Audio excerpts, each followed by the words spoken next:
After I left the country, my missing person posters were plastered across the globe with the reward reaching $1 million. My phone was blowing up with calls and texts from friends and family, all of them begging me to come home. It was all because that cold, proud woman Diana had completely lost her mind. But I just calmly posted on Facebook, "Leveled up to Dad. The rest of my life is for you and our little one." The photo was of my wife and me in a private delivery room holding our beautiful baby. I knew Diana would have a complete breakdown when she saw it. That was the Diana I once knew. Just because I glanced at a woman with long legs on the beach, she had dragged me back to the presidential suite with a furious expression, refusing to let me leave for 7 whole days. 7 days later, the strawberry lube was gone and the bed frame had collapsed. She had curled up in my arms, her eyes red with vulnerability, whispering, "Honey, I have everything they have. Please don't look at anyone else. Please don't leave me." I had to reassure her for what felt like an eternity before her jealousy finally subsided. After that day, I never dared to let my eyes linger on anyone else. And yet, this was the same Diana, the one who supposedly loved me so much, who went behind my back with someone else, and not just anyone, but her best friend's younger brother. The guy was a notorious player, a total flirt, and while she had always prided herself on her principles, she couldn't resist his pull. Time and again she gave in, until she played with fire and ended up pregnant with his child. She kept it a perfect secret, with her best friend and even her parents helping to cover for her. But I found out anyway. When I learned the truth, I didn't cry or cause a scene. I simply picked up the phone and made a call. "Professor Harrison, it's Julian. I've made my decision. I want to join your pharmaceutical research institute and continue my work." Professor Harrison chuckled on the other end. "Your wife loves you so much, Julian. Do you really think she'll let you move abroad for your research?" I replied slowly, "This is my decision. It has nothing to do with her." "All right then, when can you be here?" "1 week." "Excellent, I'll be waiting for you. By the way, Professor Harrison, that memory-erasing drug you were developing, are you still looking for a test subject?" The professor's voice turned serious. "What are you implying, Julian? Please mail a dose to me. I'll be your subject." After I hung up, my phone buzzed with a new iMessage. It was from Caleb. He sent a picture of an ultrasound report. The text was, "Embryo at 4 weeks, signs of a threatened miscarriage." Caleb's next message came through. "Julian, my man, Diana is pregnant with my child. We had a bit of a rough fight in the car the other day, so the doctor said there was a risk. But don't worry, I'm taking her to make sure everything's okay. The doctor says the baby feels safe when its dad is around. He's healthy now, nestled safely in Diana's womb, ready to arrive in 8 months." He sent another. "Was that you in the taxi that just drove by? I know you can't handle a cheating wife, so just give her to me. I don't want my kid to be born illegitimate." I replied with only 3 words, "As you wish." As I was getting close to the house, a call came in from Diana. "Honey, are you home safe?" I just grunted in response. "Yeah, I'm here." "Oh good, that's a relief," Diana said. "Hey, I have to tell you something. I have to go on a last-minute business trip. It'll be about 3 days. I cut her off. "Fine, go." Diana hesitated. "Honey, are you mad?" "You know what, forget it. I won't go. I'll come home right now." I could hear a man's dissatisfied grunt in the background. It had to be Caleb. He wasn't about to give up their promised trip to the Bahamas so easily. "I'm not mad," I said flatly. "Just go." Her voice brightened instantly. "Really? I'll only be gone for 3 days. I promise I'll be back right in time for my birthday. I want to spend it with you." I gave a slight, empty laugh. "We'll see." She pressed on. "Honey, promise me you'll wait for me, okay? Just stay home and be good. Don't go anywhere. If I come back and you're not here, I'll go insane." What happened last time really terrified me. I hung up on her.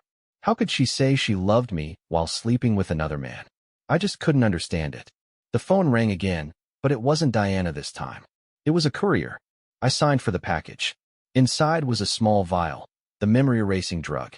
The package included a clinical printout. It stated that once consumed, the subject would forget their entire past with no possibility of memory retrieval. Use with extreme caution. I slept soundly that night. The next morning, I had someone from Goodwill come by and donated every piece of clothing I owned. I gathered my personal belongings, every gift Diana had ever given me, every letter she'd ever written, and took them to a local crematorium. I paid the attendant a handsome sum to burn it all to ash. A message from Caleb arrived right on schedule. The Bahamas are amazing. Thanks, Julian. If it weren't for you, I never would have met Diana. I'd never get to vacation in a place like this without her. He also sent a flood of pictures, all of them featuring Diana. Diana rubbing sunscreen on his back, Diana grilling lobster for him, Diana with her arms around him, kissing him. I didn't even bother to open the full images. I just turned off my phone and focused on my final preparations. On the second day of Diana's trip, I went to the bank. I liquidated every account under the name Julian Vance, taking it all out in cash. I had it converted to British pounds and then closed every single account. Afterwards, I went to the records office and had my public files wiped. I left my phone off all day. The moment I got home and powered it on, a new wave of messages from Caleb flooded in. The new mom is already researching early childhood education and baby food recipes. She's going to be such a great mother, Julian. Thank you so much for giving her to me. The accompanying photo was of Diana sitting at a desk, intently reading a book and highlighting passages with a pen. If the title hadn't been a guide to prenatal development, you would have thought she was studying financial reports or an academic journal. Next to her was a tall stack of other books. Essential Care During Pregnancy, Preventing Postpartum Depression, Get Your Body Back in 30 Days. Diana wasn't just focused on the baby anymore. Without even realizing it, Caleb was starting to worm his way into her heart. Once the body has betrayed you, the heart is sure to follow. It's only a matter of time. A dark thought crossed my mind. When Diana comes home and finds me gone, will she panic like she did last time? Will she raise hell, call the police, hire private investigators, or will she not even care, assuming I just stepped out for a bit and will be back soon? Or maybe by then her heart will only have room for her child and its biological father, and the space she once saved for me will shrink until nothing is left at all. I pushed the thoughts away. I had already decided to leave. Whether she felt regret was no longer my concern. I only knew one thing for sure. I would never regret leaving her, and I would never regret forgetting her. On my last day, I slept for a solid 12 hours. I woke up feeling refreshed and full of life. Looking at my reflection in the mirror, I gave myself a wide, genuine smile. I walked out the door without any luggage. My possessions were already gone, either donated or turned to ash. All I carried was a small messenger bag. Inside was a driver's license, passport, and visa for Sebastian Thorne, a one-way ticket to London, and the small vial of memory-erasing drug. The only thing left that connected me to Julian Vance was the phone in my hand. I used the phone one last time to call a car to the airport. When it was time to pay, I transferred the entire remaining balance of my account to the driver. I got out of the car and started walking. The driver scrambled out after me. "Sir, you made a mistake. The fare was only $130. You sent me $13,000. I smiled at him. "Keep it. Thank you for the ride." The driver looked terrified. "Sir, I can't. I only need the fare for driving you here. I really can't take this much." I looked him straight in the eye. "You didn't just bring me to an airport. You brought me to the start of my new life." After bidding the driver farewell, I popped out the SIM card, snapped it in half, and tossed it into a trash can along with the phone itself. And just like that, the very last tie to Julian Vance was severed. I asked an airline agent for a pen and paper and wrote a letter to myself. "Sebastian, when you read this, your life is beginning again. Don't get caught up in the past, and don't try to figure out who you used to be. Trust me and just keep moving forward. You have everything you need to build a brilliant life for yourself. And never again believe a woman when she says she'll love only you forever. People change. No one can keep that promise. The only person you can ever truly rely on is yourself. So love yourself." Once I finished, I folded the note and placed it in the inside pocket of my jacket, somewhere I would be sure to find it as soon as I was aware of myself again. The final boarding call echoed through the terminal. "Passenger Sebastian Thorne, your flight is now ready for departure. Please proceed immediately to gate H25. I took the small vial from my bag and downed its contents in one gulp. The liquid was bitter, but to me, it tasted like freedom. Without a single look back, I walked onto the plane. Diana landed back in New York on the afternoon before her birthday. As they had planned, she was supposed to go home to celebrate with me. The tinny voice of the airport PA system made another announcement. "Passenger Sebastian Thorne, Please proceed to your boarding gate immediately. Sebastian Thorne. Diana didn't recognize the name, but something about it felt wrong, like a sudden hollow space had opened up in her chest. An inexplicable emptiness washed over her. She glanced toward the gate and saw a familiar silhouette hurrying away. Her eyes narrowed and she instinctively started to follow, but after a single step, Caleb's voice stopped her. Caleb appeared at her side, holding a hot coffee, his voice full of affection. Your favorite mocha, I got it for you. He noticed her strange expression and asked with concern, where were you going just now? Are you feeling okay? He reached out to feel her forehead, but she shifted away before he could touch her, replying coolly, it's nothing. Diana stood there in the crowded airport terminal, a handsome young man doting on her. It was a life many would envy, yet she couldn't shake the feeling that something was deeply wrong. It felt as if something precious had been stolen from her when she wasn't looking. When she didn't respond, Caleb draped an arm over her shoulder, trying to pull her into an embrace. You have to go back to Julian tonight anyway, so why don't we celebrate a little early? He whispered the last part right next to her ear. Normally, Diana wouldn't have pushed him away, but today she was in no mood for it. She stood up abruptly. I need to go home. Caleb whined, grabbing the hem of her jacket. But you're going home tonight anyway. What's the hurry? Besides, you're spending your birthday with him tomorrow. Today, I'm not sharing you with anyone else. The casual way he referred to Julian struck a nerve. Diana's expression hardened. She turned and gave him a look of such severity that it made his blood run cold. He immediately softened his tone, trying to sound endearing. Diana. Before he could finish, she cut him off with a voice like ice. Caleb, I have warned you before. You need to understand your place. Julian is the love of my life. No one can ever replace him in my heart. Without another word, she turned and walked out of the airport lounge, leaving Caleb standing there completely stunned. Diana drove home as fast as she could, but when she walked through the front door, all she saw were the housekeepers going about their duties. She frowned. Where is Mr. Vance? Where is Julian? The staff just looked at each other, their faces blank with confusion. A flare of irritation rose in her chest. What exactly do you people do all day? You don't even know where he is. Everything in the house was in its proper place, but as Diana scanned the rooms, she couldn't find any sign of me. She pointed to one of the housekeepers. Where did he go? The woman hadn't seen me all day and could only guess. Perhaps Mr. Vance is resting in the bedroom. Diana didn't waste another second on them.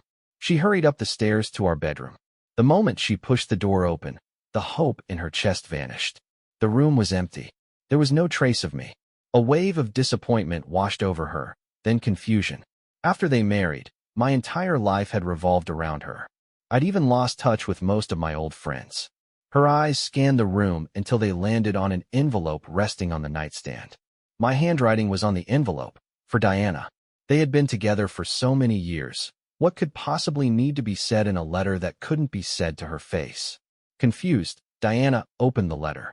She stared at the page, frozen, as if the words were in a foreign language. It took a long moment for their meaning to sink in. I know everything you've been hiding. You don't have to worry about how to break it to me anymore, as I'm stepping aside to let you two be together. I'm gone. We will never see each other again.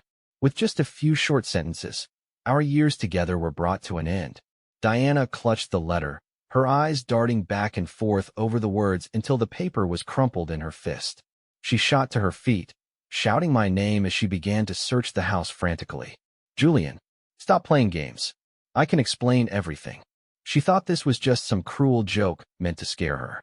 But after searching every single room, she couldn't find a single trace of me. My clothes were still hanging in the closet. Diana couldn't believe it. Someone who was truly leaving wouldn't just leave everything behind.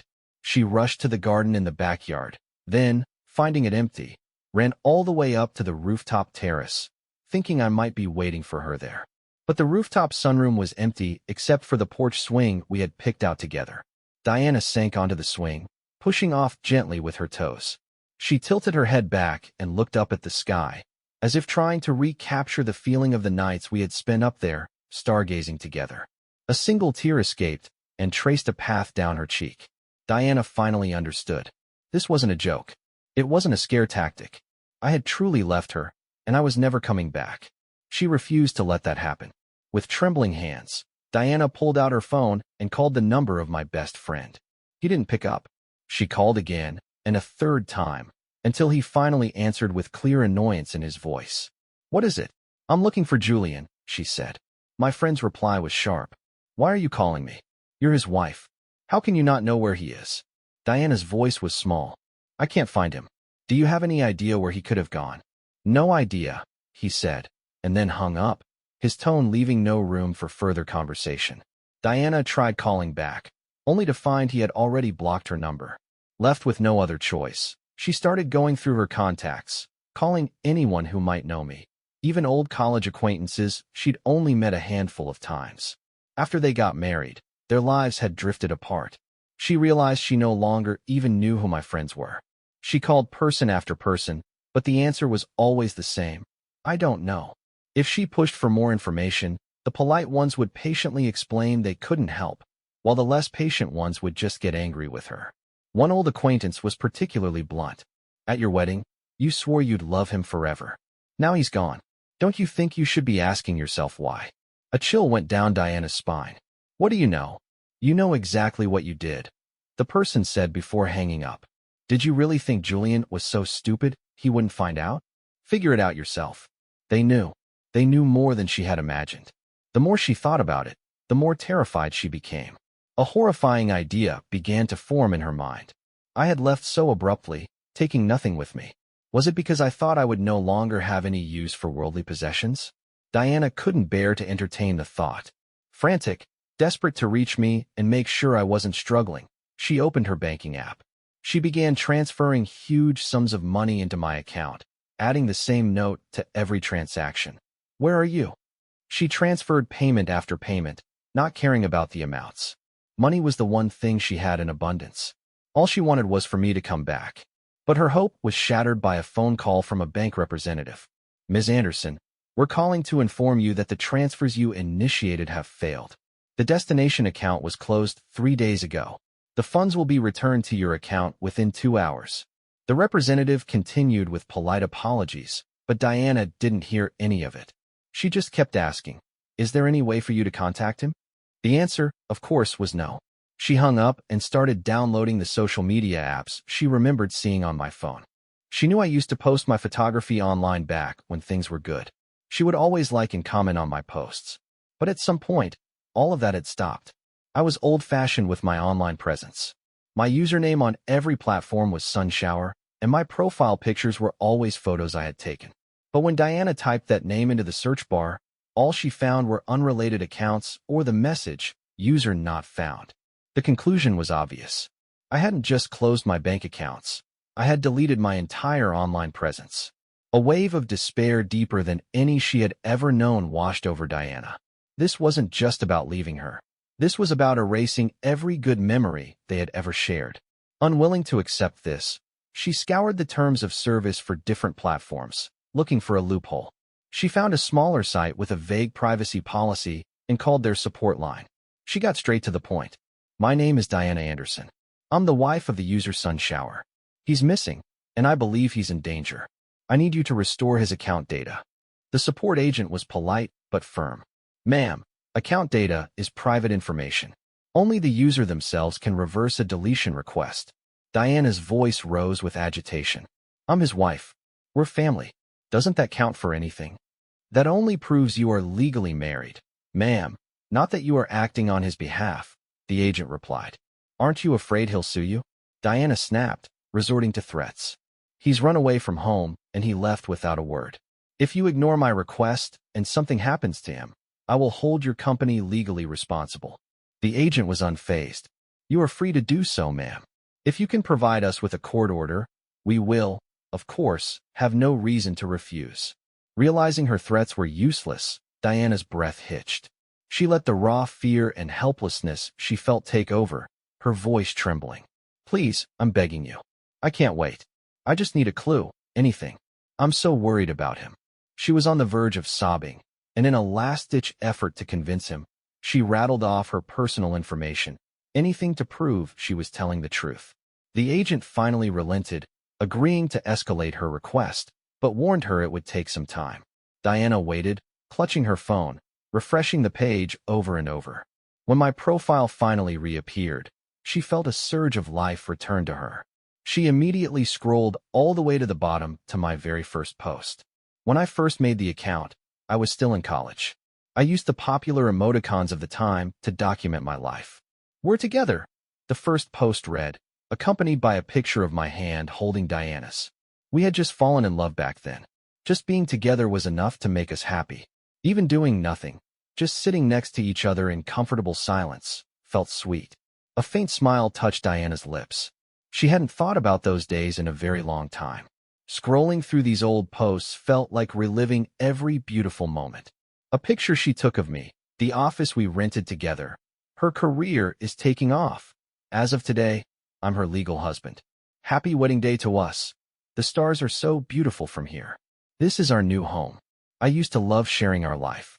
Every sweet moment from our dating years, every happy memory from our marriage. I documented it all with photos. As Diana looked at them, the beautiful memories played out in her mind like scenes from a movie. But then, 6 months ago, the post stopped. It was as if I had lost all interest in the platform. No more life updates, no more photography, nothing. A terrible premonition crept into Diana's heart. She frantically scrolled through my profile, checking everything. Old profile pictures, accounts I'd interacted with. Finally, she found an edit history on an old post. It was a single word, over. The edit was timestamped from the previous night. Right after that, I had gone into the settings and requested the account be permanently deleted. I had buried a past I once cherished, apparently without a second thought. A sharp, twisting pain seized Diana's heart. She was in so much agony herself. She couldn't bear to imagine how I must have felt. But why those two specific times? 6 months ago and last night. The timing felt significant. She sat on the rooftop swing until dusk fell, and then, covering her face with her hands, the realization hit her. She let out a bitter, self-mocking laugh. 6 months ago, that was when she and Caleb had started their affair. I had given her so many chances since then, countless opportunities to come clean. She never took a single one. This time, I was truly gone for good. Diana didn't go anywhere that night. She ignored Caleb's calls and his suggestive texts. She ignored calls from business partners and friends. She didn't want to talk to anyone. She just lay in our bed on my side, trying to find some lingering warmth. But no matter how long she lay there, the sheets remained cold. I had left nothing of myself behind when I walked out of her world. Diana tossed and turned, unable to sleep. Around midnight, her phone began to chime with automated birthday wishes from her bank and various retailers. It was only then that she remembered today was her birthday. Her eyes fell on the letter on the nightstand. She moved it aside and saw a small box underneath. I hadn't mentioned it in the letter, but a small sticky note on the box told her it was my birthday gift for her. With a surge of excitement, Diana opened the box, hoping to find some kind of clue inside. After all they had been through, surely there was still some kindness left. But before she could even finish the thought, the object inside shattered her hopes completely. It was a jewelry box, but there was no jewelry inside. There was only a small, misshapen lump of platinum. I had melted down my wedding ring. Diana threw on some clothes and drove to the police station in the dead of night. "My husband is missing," she told the officer on duty. "I'm afraid he might have harmed himself." The officer looked at her skeptically. "How long has he been missing, ma'am? Did he leave a note?" Diana shook her head. "No." The officer sighed. "Ma'am, please be honest with us. If your husband left anything at all, it could be very helpful in our search." "We have a wonderful relationship," Diana insisted. "I've called him so many times, but he won't pick up." She was convinced that our relationship meant everything to me, that I would sooner give up on life itself than give up on us. The officer offered a different perspective. "Are you sure your husband isn't just trying to leave you, ma'am? Everything you're describing sounds like someone who's packed up and moved out. It's the 21st century. People don't usually end their lives over relationship problems." But Diana wouldn't hear it. "You don't understand," she insisted. "We've been in love since college. He gave up everything to support my career. He doesn't even talk to his friends anymore." She sounded almost proud, as if she were boasting about how much I adored her. The officer held back a sarcastic remark and began the standard procedure with his colleagues. They worked through the night, but by the time the morning rush hour started, they had found nothing. It was as if I had either vanished into thin air or was an expert at covering my tracks. Diana had been up all night and her eyes were bloodshot, but she showed no signs of leaving. Then a call came through from an unknown number.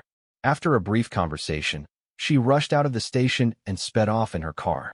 The call was from a woman identifying herself as a lawyer. She said she was representing me and needed to discuss an urgent matter with Diana in person. She gave an address for her firm. Diana didn't waste a second. She drove like a maniac, running countless red lights to get there as fast as humanly possible. The lawyer seemed surprised by her quick arrival. She led Diana into her office and got straight to the point, handing her a folder. "It's a divorce agreement," the lawyer explained. "Mr. Vance has already signed his portion. If you have no objections, Ms. Anderson, all we need is your signature." Diana didn't even reach for the papers. Her eyes darted around the office as if expecting me to be hiding somewhere. The room was small. There was nowhere to hide. She stared hard at the lawyer. "Where's my husband? Where's Julian? I'm not talking to you. Whatever he's planning, he has to tell me to my face. Otherwise, what were all our years together for? Tell him to come out." The lawyer shrugged.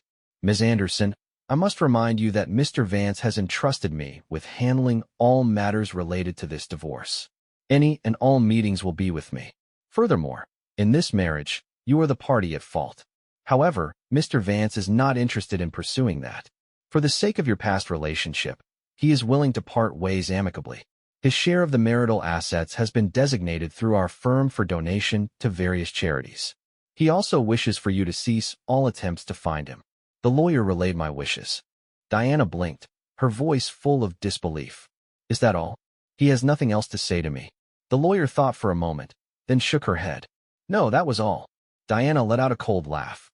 She snatched the agreement from the lawyer's hand, but instead of reading it, she tore it into tiny pieces and threw them on the floor. "Well, I have something to say to him. I'll give him any amount of money he wants. If he wants to build schools or fund scholarships, I'll do it. I will never ever agree to a divorce." The lawyer glanced down at the confetti of paper on her floor, then walked back to her desk. Just as Diana thought she might be calling me, the lawyer returned with a fresh copy of the agreement. "Ms. Anderson, Mr. Vance predicted this." "What did he say?" Diana asked. "He said you wouldn't agree to the divorce easily, and that you would almost certainly tear up the first copy. He instructed me to print several extras, so please, if you need to vent, feel free to tear up as many as you like. I can always print more." This time, the lawyer offered a pen along with the papers. All the fight seemed to drain out of Diana. She backed away, leaning against the wall for support. "I need to see him. Just tell me where he is, and I'll pay you handsomely. How about $10 million? The lawyer just smiled, and Diana, assuming the offer was too low, quickly upped the ante. $50 million. That has to be enough. You could quit this firm and start your own." The lawyer waited patiently for Diana to finish, then handed her a business card. "Ms. Anderson, I genuinely do not know where Mr. Vance is. He would never entrust me with such sensitive information. Also, this is my firm." It turned out she was a named partner at the firm, a renowned divorce attorney. My choosing her was a clear sign that my decision was final. Diana clutched the business card, feeling utterly defeated. "Does he really want to leave me that badly?" she asked. "It doesn't matter. You can print 1,000 copies. I will not sign anything unless he comes here and tells me to my face that he wants a divorce." She believed that if we could just see each other, old feelings would resurface. She was sure that if we met face to face, she could win my forgiveness. After so many years together, she couldn't believe I could just let it all go. The lawyer saw right through her. "Ms. Anderson, why drag this out?" she said, then calmly explained the law. After a legal separation period of 2 years, if the marriage is irretrievably broken, the court can grant a divorce by default. Your refusal now only means Mr. Vance has to wait 2 years. The outcome will be the same. The only difference is that by then things could get much uglier, and you might lose any chance of ending this with dignity. For a moment Diana faltered, but her resolve hardened. "That's fine. That just means I have 2 years to find him. You can save your breath." They were at an impasse. The lawyer hadn't expected an easy resolution. She gave a slight shrug. "I have other work to attend to now. You know where to find me when you've made up your mind." Diana didn't believe the lawyer had no way of contacting me, so she decided to stay put and wait her out. But her plan was quickly interrupted. Before long, the police called, asking where she was. Worried they would drop my case if she told them about the lawyer, she was deliberately vague. I'm just taking care of some work business. The officer sounded annoyed. Fine. Well, can you come down to this location now? We've tracked Mr. Vance's phone signal to a specific spot. We need you to come and identify it. I'll be right there, Diana exclaimed, her heart pounding with excitement. She thought she was about to see me again. But when she arrived at the coordinates, she found herself in the middle of a desolate empty lot. There was nowhere for a person to hide. Horrific images from news stories she'd seen flashed through her mind, and her knees felt weak. Thankfully, an officer approached her before she could collapse. Ms. Anderson, I'm sorry. We only found this phone. It looks like it was just tossed out here. We haven't found any other clues, and the phone itself is dead. Can you confirm if this belongs to your husband? The trail had gone cold again. But for Diana at that moment, no news was good news. In the span of a single day, she had been on an emotional roller coaster that had brought her to the brink of a total breakdown. The officer had to ask her again before she could pull herself together enough to speak. Her voice was a raw whisper. Yes, that's his phone. When the officer managed to power it on with a portable charger and the screen lit up, she was so relieved she almost burst into tears. I must have assumed no one would ever find it, because I hadn't wiped the data. Diana knew I never used a passcode, and she easily unlocked it. The first thing she saw was a long list of missed call notifications highlighted in red. Almost every single one was from her, interspersed with only a couple of calls from the bank or a client. But it was the unread text messages that truly caught her attention. Deleting social media accounts was easy, but canceling a phone number was a hassle, so I had chosen the simpler option, just tossing the phone and the SIM card. It was that decision that gave Diana the chance to finally learn the whole truth. Seeing the bolded, unread notifications, a sense of dread washed over her. She took a deep breath and finally found the courage to open the message thread. Her eyes widened in shock. The messages were from Caleb. She had explicitly warned him, threatened him even, to never let me find out about his existence. She never imagined he would so blatantly defy her. The person in these text messages was nothing like the man she knew. The most recent message was from the day before, sent just minutes after she had stormed away from him at the airport. Hey Julian, so Diana chose to go home to you after all. I guess I can spare her for one night. She didn't really want to go, but she listened to me in the end. You're welcome. Diana's vision blurred with rage as she scrolled up, each message making her feel sicker than the last. To her face, Caleb had always been the sweet, obedient boy whose occasional possessiveness was just a sign of how much he loved her. No woman could resist that kind of devotion. She never dreamed that while professing his undying love for her, he was secretly taking intimate photos of them and sending them to me to taunt me. A candid photo of her sleeping was the tamest of the bunch. The message history contained everything from photos of them kissing passionately to pictures of them tangled in bedsheets. The images were so explicit that a nearby officer who caught an accidental glimpse looked at her with open disgust, as if she were a criminal. I didn't, Diana whispered, not realizing she'd spoken aloud. The officer, realizing she was talking to him, physically took 2 steps away from her, making it clear he wanted no part in her personal drama. It was the first time in her life Diana had ever been looked at with such contempt. Her head was spinning. Fighting back a wave of nausea, she kept scrolling. You gotta know how to treat a woman, Julian. Diana's a career woman now. She needs a man who can give her emotional support. Look what she gave me. I heard she designed a ring for you too. I wonder if it looks like mine? Not that it matters. I'm the only one in her heart now. The messages were pure provocation, a clear attempt to rub their affair in my face. I had never replied to a single one. Eventually, I'd stopped even opening them. But just imagining how I must have felt seeing those first few messages made Diana tremble with rage. If she hadn't been holding the phone, her nails would have surely drawn blood from her palms. She handed the portable charger back to the female officer and left the empty lot without a word. On the drive, she called Caleb. I don't care where you are. Get to my house. Now. She had no desire to go to him. On the other end of the line, Caleb put on his gentle, caring voice. Really? You want me to come over? Is Julian not home? He didn't know the details of what had happened, but the thought of me being gone from the mansion he coveted filled his voice with an excitement he couldn't conceal. Diana let out a cold, humorless laugh. That's right. He's gone.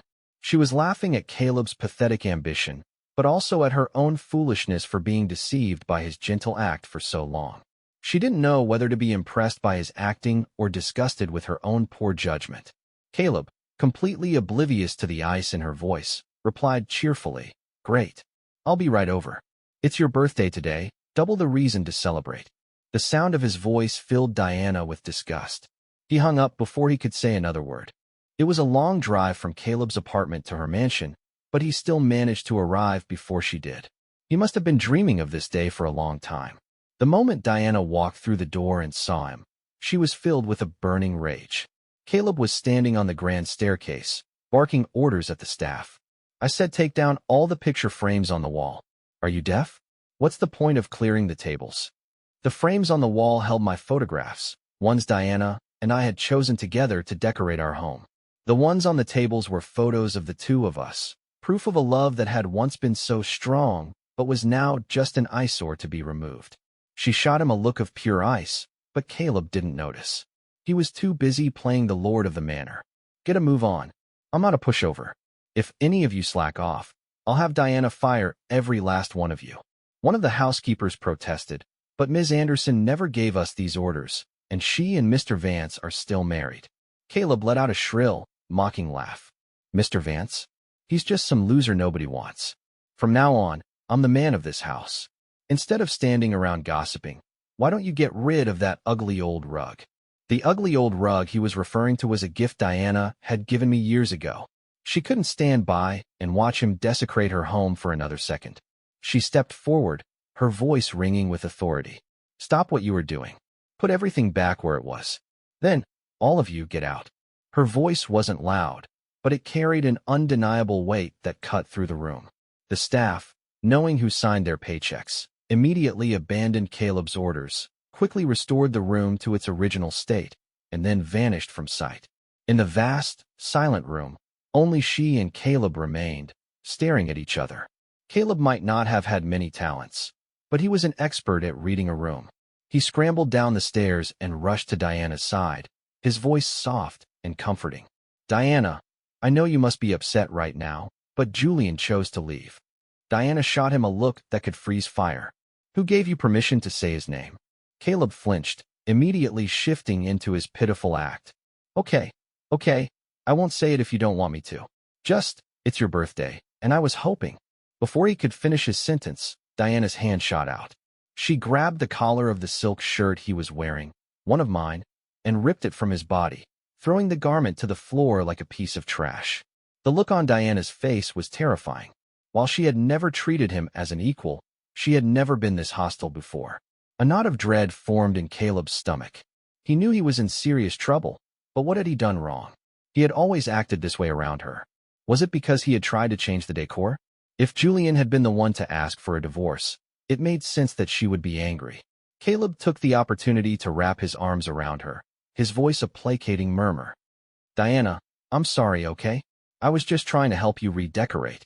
As he held her, his hand began to roam over her back, caressing her through her clothes, trying to use his usual tricks to smooth things over. It was a move that had never failed him before, but today Diana was not receptive. She shoved him away with surprising force, then brushed off her hands as if she had touched something filthy, her face a mask of pure disgust. Humiliated, Caleb steadied himself against the sofa. "What the hell is wrong with you today?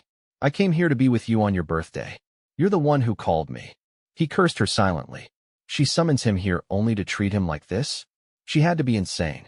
He heard Diana hiss through clenched teeth, "You shameless piece of trash." Caleb's eyes welled with tears. "I'm shameless. Fine. I'll leave." He turned to run upstairs and get dressed. Diana grabbed his arm and yanked him back. "You're not going anywhere until we've cleared this up."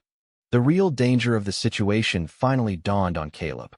He began to tremble, his voice pleading. "Did Julian say something to you before he left?" "Whatever it was, I can explain." Caleb was panicking, silently cursing my name. This was a huge miscalculation. That boring, self-righteous fool was supposed to just leave a divorce agreement and disappear. What had possessed him to actually tell her what had been going on? But on the outside, he maintained his facade of a wounded victim, hoping to talk his way out of it. He met Diana's gaze, and it was like looking into chips of ice. "Do you remember," she asked, her voice devoid of all emotion, "what I warned you about when we first started this?" Caleb nodded frantically. "Yes, I remember. You said Julian was the love of your life, and that we were just having fun. You told me to never ever let him see me. I swear I never went anywhere near him." Diana saw right through his carefully chosen words. "Then dare to swear it.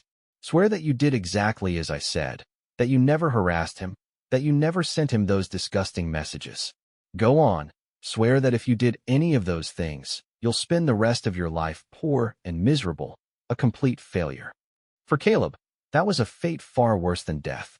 The entire point of everything he had done was to secure a life of wealth and luxury. What was the point if he ended up poor? Still, it was just an oath. If oaths actually worked, countless men would be struck by lightning at the altar every year. Steeling himself, Caleb shakily raised 2 fingers to swear. "If I did any of those things, may I spend the rest of my life in poverty."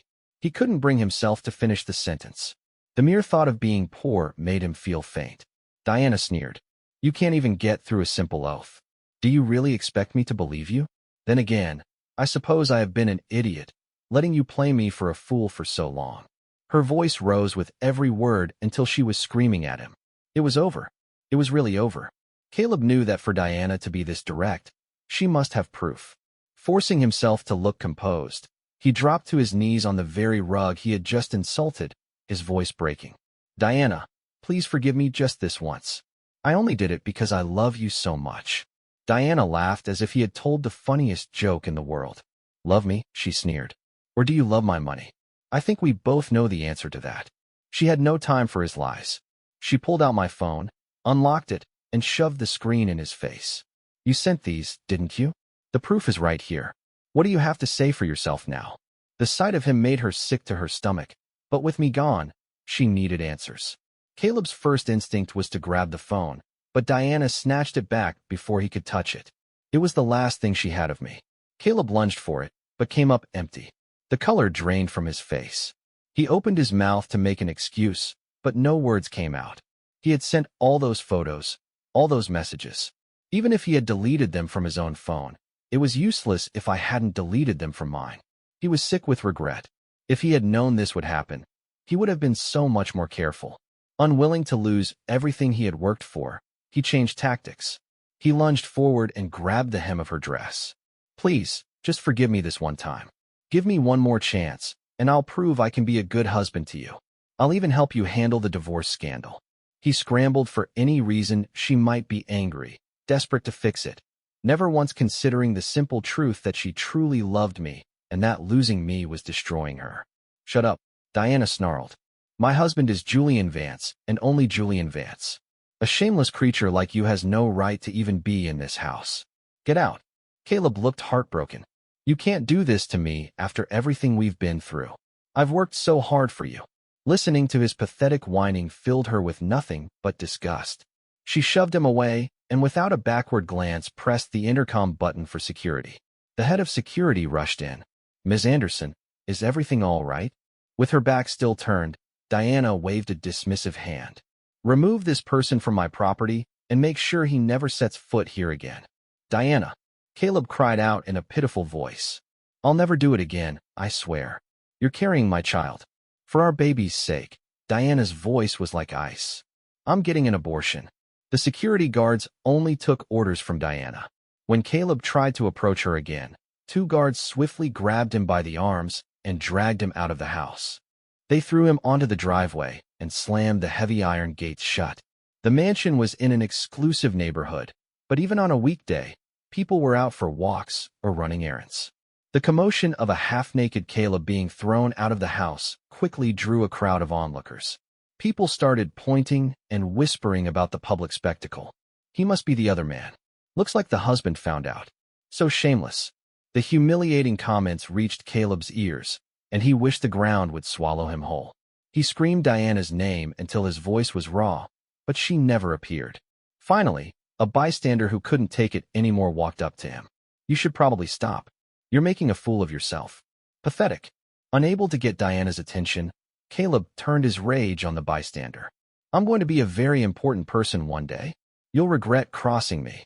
The crowd now looked at him not just with scorn, but with the distinct impression that he was mentally unstable. The bystander just laughed. "An important person? Yeah, right. Keep dreaming, buddy." Caleb was left speechless. That evening, Diana got a call from one of the major shareholders in her company. He didn't waste time with pleasantries. "Diana, what the hell is going on? This scandal is everywhere." Diana, slumped on the sofa, replied without a trace of concern, "Don't call me about work. I don't care anymore." The shareholder was furious. "You don't care? The scene at your house is all over the internet. Our stock is going to tank when the market opens tomorrow." It was only then that Diana understood. The scene with the half-naked Caleb had been filmed by bystanders and posted online. Someone had recognized her mansion and tagged her company's official Twitter account. The entire industry was watching the drama unfold, and clients were calling nonstop. Diana listened to all of this with a profound indifference, as if the company had nothing to do with her. After hanging up, she summoned the head of her security detail, the one who handled her sensitive affairs. "Find Caleb," she commanded. "Bring him to me." Around midnight, they brought a disheveled Caleb before her. "Ms. Anderson, he wasn't at his apartment. He said he got chased by some stray dogs and ended up lost on the outskirts of the city." Caleb was still shaken, wrapped in some tattered cloth he'd found somewhere. He trembled as he pleaded with her. "Diana, you changed your mind, didn't you? I meant everything I said before. Just give me one more chance." He saw Diana rise and walk toward him, and a flicker of hope appeared in his eyes. But before he could speak, she looked down on him with utter contempt. "I've been thinking. Letting you just walk away would be getting off too easy. You are the reason Julian left me. I can't let that go unpunished. You will pay a price. You always wanted to change your life, didn't you? Well, I'm going to help you." She turned to her men. "Take him to a plastic surgeon. A discreet one. I want his face ruined." Caleb's pretty face was his only asset. He scrambled backward in terror, desperately trying to find an excuse. "You can't do this to me. I'm the father of your child." Diana just laughed, a cold, empty sound. She didn't believe a word of it. She gave her men a sharp nod, a silent order to proceed. "You're insane," Caleb screamed. "This is illegal." But she was completely consumed by thoughts of me. Nothing else mattered. She looked down at Caleb one last time. "You had better pray that Julian is safe," she said, her voice chillingly calm. "Because if he's not, this is only the beginning." Caleb was shoved into a black car, and he pounded desperately on the windows. One of the men pressed a cloth soaked in chloroform over his face. Under the cover of darkness, the car sped away towards the city's industrial outskirts. Diana sat alone on the sofa for a long time, pouring herself drink after drink. But instead of numbing the pain, the alcohol only made her mind sharper. What was the point of punishing Caleb? She knew the person I must hate most in the world was her. Her head of security knocked for a long time before cautiously entering the room. "Ms. Anderson," he reported quietly, "police just called. They said there's been a development." Diana shot up, her voice filled with desperate hope. "Did they find him? Did they find Julian?" The man handed her the phone she had discarded. "They said they saw someone on the airport security footage who looks exactly like Mr. Vance, but he was traveling under a different name, Sebastian Thorne." The name sounded vaguely familiar to her. "Where did he go?" "The United Kingdom." Diana shot to her feet and ran for the door. "Book me a ticket on the next flight to London." By that afternoon, she was on her way. After a grueling 10-hour flight, she landed at the same airport I had. Every second on the plane had felt like an eternity. The moment she cleared customs, she went straight to the local police, believing I might be a danger to myself. They launched an immediate search, and after exhausting all their resources, they finally located the apartment I had rented upon arrival. Diana knocked on the door, her heart filled with hope. She was sure that when I saw how distraught she was, my heart would soften and I would agree to come home with her. But when the door opened, it was an impeccably dressed elderly gentleman who greeted her. He looked at her warily. "Are you here about the flat?" "I'm the landlord." "No," Diana said. "I'm looking for Sebastian Thorne. I'm his wife. I've come to take him home." The landlord's reply was curt. "I'm sorry, he checked out 3 days ago." Diana was stunned. "That's impossible. He would have only just arrived." "Then where did he go?" She opened her purse and pulled out a wad of cash, trying to bribe him for information. The old man just rolled his eyes. That's his business, isn't it? What's it to you? Diana decided to plead for sympathy. We're having some marital problems. I have to find him. Please, I'm begging you to help me. The landlord cut her off. Why do you assume he left you out of hatred? Could it not be that he simply no longer loves you and wants a divorce? Madam, you think far too highly of yourself. And with that, he slammed the door in her face. His words were like a bucket of ice water dumped over her head. Refusing to give up, she began to leverage every contact she had, trying to find any trace of me. But no matter who she called or what she did, she found nothing. It was as if I had simply ceased to exist. She clung to the name Sebastian Thorne like a drowning woman clinging to a piece of driftwood, but it led her nowhere. The private investigator she hired, tired of her constant calls, finally quit the case, refusing even her offers of more money. Ms. Anderson, he told her bluntly over the phone, I have to be honest with you. If someone is determined to hide from you, there's nothing anyone can do. Stop talking. Diana screamed into the phone. You're just making excuses for your own incompetence. She couldn't bear to hear another word and slammed the phone down, pressing her hands to her temples, lost in her own spiraling thoughts. Just then, her phone rang again. Assuming it was the investigator calling back, she answered angrily. I told you you'll get your money. But it was the voice of her head of security on the other end. Diana sighed in frustration. What is it? I told you I don't want to hear anything about Caleb. The man's voice was hesitant. Ms., there was a complication during the procedure. Caleb is bleeding heavily. The situation is critical. What are your orders? Diana's voice was flat. How much did he pay you to make this call? I don't understand what you mean, Ms. Anderson, the man said, his voice trembling slightly. Fine, don't admit it, Diana snapped. Tell him to stop playing these pathetic games. I don't care if he lives or dies. Actually, don't bother with him anymore.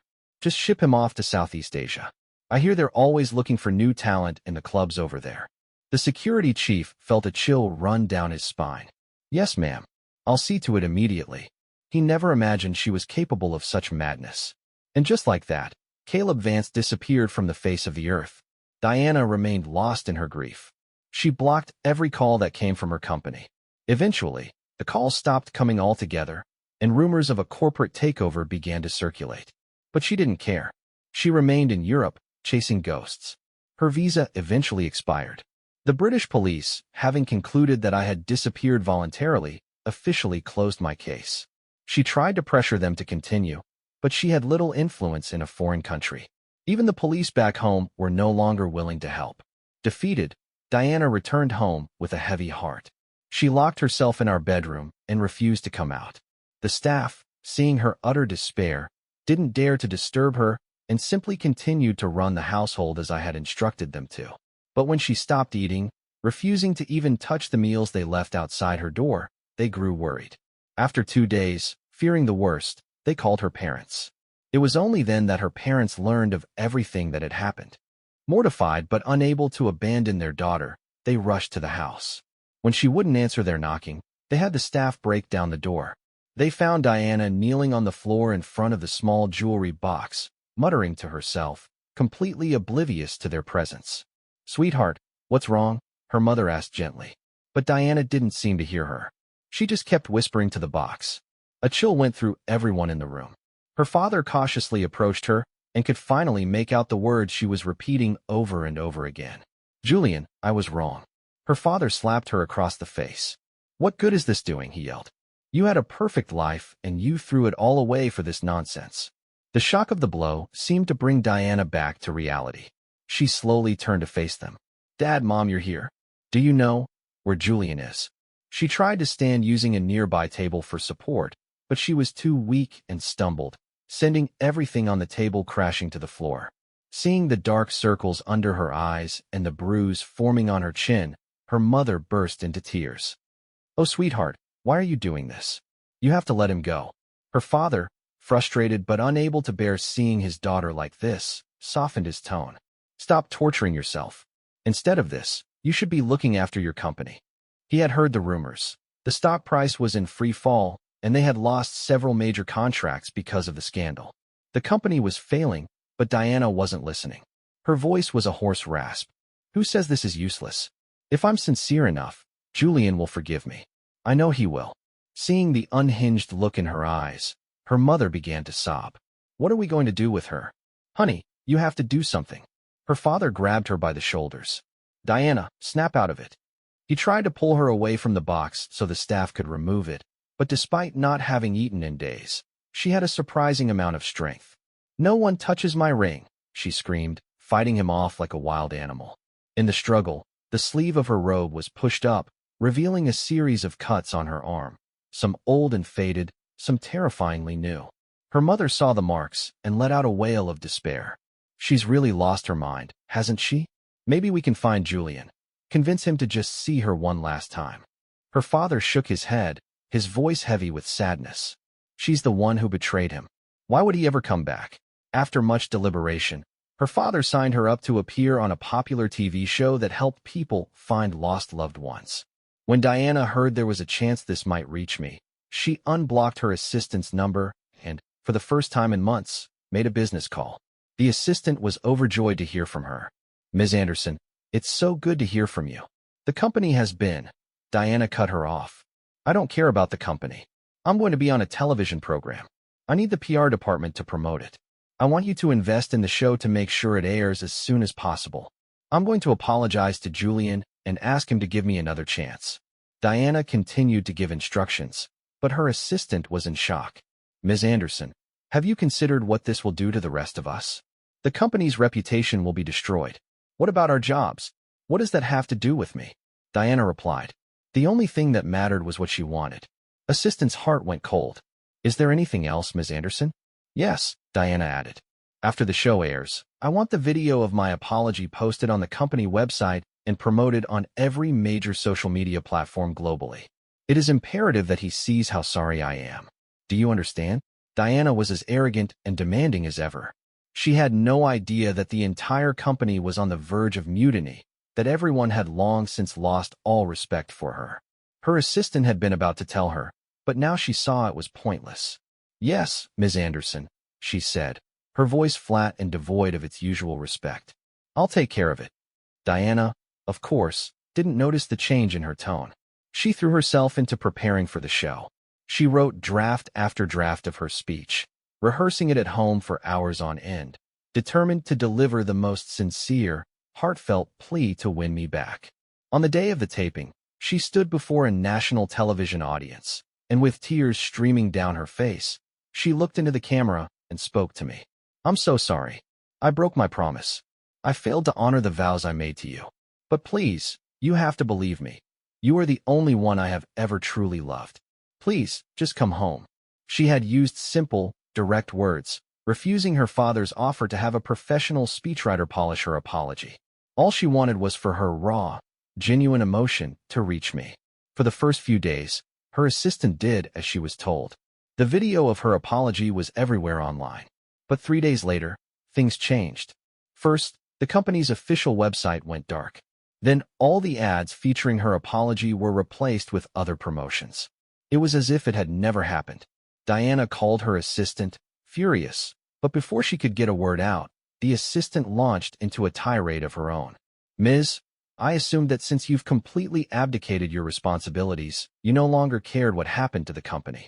To be honest, things have been chaotic here for a long time. Luckily for all of us, your main competitor has agreed to acquire what's left. The reality of her situation finally hit Diana. She was about to lose everything. What about my shares? She asked, her voice small. The assistant's reply was cold and final. The company was sold after filing for bankruptcy. Your shares are worthless. And then the line went dead. Diana was stunned, but not completely broken. She still had a substantial personal fortune, more than enough to continue her search for me. She kept her phone on at all times, desperate for any news. But the money disappeared faster than she could have imagined. She didn't find me, but she did find an endless stream of scammers. Each one claimed to have information about me, but they would only share it for a price. She paid every one of them, no matter how outrageous the demand. The money poured out of her accounts until one day there was nothing left. After that, even the scammers stopped calling. She remained in the vast, empty mansion, a tomb for her old life, whispering apologies to the melted piece of platinum. Another month passed before her body finally gave out. She collapsed and was found by the remaining staff, who rushed her to the hospital. Her parents, numb with worry, took over her care. She had lost everything, and they were all she had left.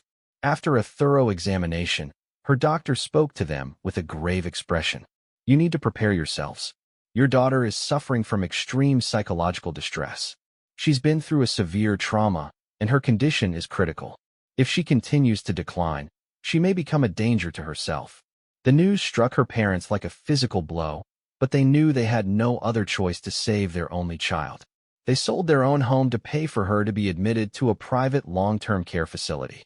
The once powerful Diana Anderson had lost everything. Not that she noticed. In the facility, she spent her days writing the same 4 words on scraps of paper over and over again. Julian, I was wrong. For years passed in the blink of an eye. I, now Sebastian Thorne, walked through the park holding my young daughter's hand. This city is beautiful, isn't it? I said to her softly. Look at the tall maple trees and all the golden leaves on the ground. My daughter nodded. Daddy, have you been here before? I shook my head. No, sweetie. This is my first time here, too. But you seem to really like it, Daddy, she said. I smiled. It's all right. I just think it's very pretty. I saw my daughter looking curiously at some other children playing, so I encouraged her to go join them. I sat on a nearby bench to wait for her. The other parents on the benches around me were chatting about local gossip. Did you hear about that famous CEO, Diana Anderson? One of them said. They say she's in the state psychiatric hospital now. The police had to take her in. I heard she was in a private facility before, but she escaped.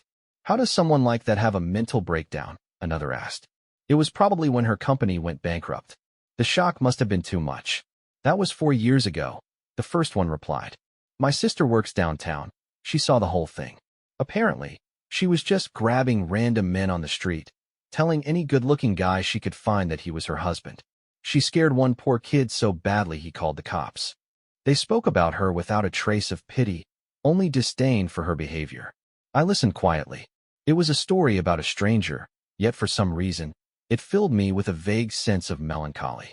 It must have been the autumn air making everything feel a little sad. My daughter, tired from playing, ran over and collapsed against my side. Daddy, when is Mommy coming back?